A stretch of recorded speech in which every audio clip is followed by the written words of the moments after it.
Good evening, I'm Chris Fischini. Eastern and northern Maine found itself right in the path of this snowstorm. News Center's Audrey Amon joins us now live from Brewer with more on conditions right now. Audrey, it looked awfully painful last half hour when we spoke with you. Is it still that windy out there? It's still pretty windy, but it's really not that bad. The temperatures aren't that cold. It's just the wind kind of bites at you a little bit once you step out the door. Now, the snow began falling in the Queen City early this morning, and it did continue out the day. In fact, it's still blowing as we speak right now. Now, the harsh weather, that didn't stop some people from taking to the streets so that they could combat the snow. News Center's Mike DeSuma reports. Rachel Lindsay took the time to lend a helping hand Monday morning. She was outside with her father early on Main Street in Bangor, shoveling snow in front of storefronts.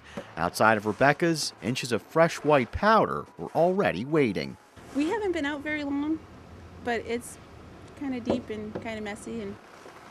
The early snowfall made things difficult for those who were taking to the road. While accidents in the Bangor area were few and far between, area streets and roads were still slippery, forcing some drivers to proceed with caution. I'd give yourself an extra 15, 20 minutes, no matter where you're going. You know, I'd rather be early and be safe, so. Employees at Bangor Public Works also took to the streets early to start dealing with the snow. The first salt trucks hit city streets around 2:30 in the morning. Plow trucks, graders, and loaders followed a few hours later. Officials say when it comes to dealing with this continuing storm, they plan to be in for the long haul. As far as how the storm is going to go, we'll have to wait and see, but I suspect the crew will be here probably till 11 o'clock at least, and then some people after that. But no matter the job, large or small, in this weather, a positive attitude will go a long way. It's going to be snowing for quite a while, so it doesn't matter to me.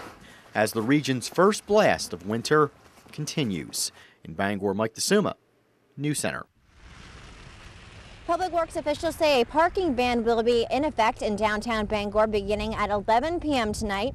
Now, cars must be off the downtown streets and out of parking lots downtown to assist those area plow crews until 6 a.m. Tuesday. And now, after digging out their homes and preparing for work, some people realize that they might have forgotten to do something on their winter checklist before they stepped out the door, and that something was putting snow tires onto their cars. Now, we caught up with a few of them as they readied their cars today at the very last minute to try and battle the rest of the storm. The wintry weather this morning reminded the Warden family of something they needed to check off their to-do list. We're going down the Mass, so we figured we need to get some new tires put on. And they kind of balled, and the snow weather just didn't help. It made a little rush on it.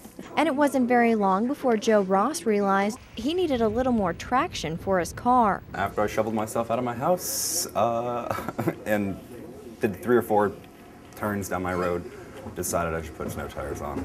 Warden says they don't normally wait this long to put on their snow tires. We try to do it before the snow hits, but this blizzard came out all of a sudden, and long and behold, we need to get them done. Customers like Ross and the Wardens are keeping Peter Pelletier of Sullivan Tires quite busy, but he says he doesn't mind. We enjoy being busy, and we'll be here until the last customer comes and goes. Pelletier says they've had a lot of customers who've waited until the last minute. We prefer to see them come in October or November. It avoids coming in on the last minute and getting it done. That interrupts your plans and obviously makes you wait. But Warden says the wait is worth it. Won't make us go into a ditch and keep us on the road and keep us safe. Officials tell us there have been about 15 accidents around that during the day today, and they might continue through the night as the current conditions get colder and colder. So, of course, if you have to go out anywhere tonight, make sure that you take it slow and steady. Back to you, Chris. Now, Audrey, before I let you go, speaking of the last minute, by the way, I know you're from Kentucky and I should cut you some slack, but I'm not going to. Have Dan pan down and show everyone your boots because yep. you don't have winter boots, do you? What are you wearing? I don't have winter boots yet, Chris, but I'll tell you one thing. After today, I think I might go out and get some. That is for sure. It's on my winter checklist. Okay, make sure you do that. Thanks very much, Audrey.